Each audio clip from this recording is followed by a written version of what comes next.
आज बोंबलाचं कालवण आणि बोंबील फ्राय। त्यासाठी लागणार आहे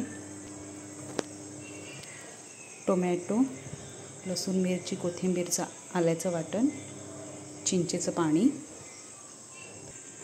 1 चमचा हळद, 1 चमचा मसाला आणि 1 चमचा मीठ।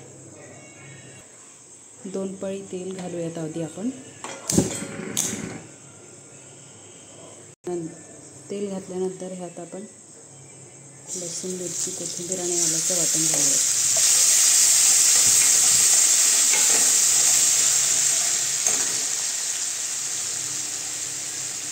त्यानंतर आपण टोमॅटो घालूया।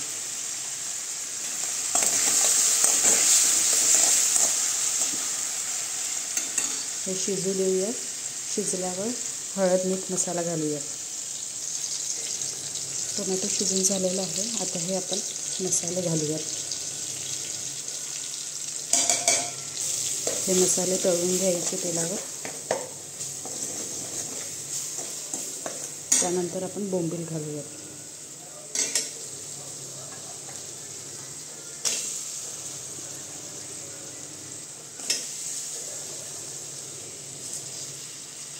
त्यांना आपण ढवळून घेऊया। यात आपण चिंचेचं पाणी घालूया।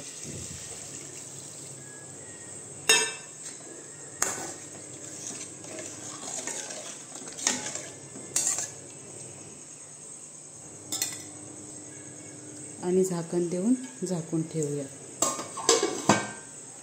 2 मिनिटं शिजू द्यायचे आणि बंद करायचा गॅस। मग झाली भाजी।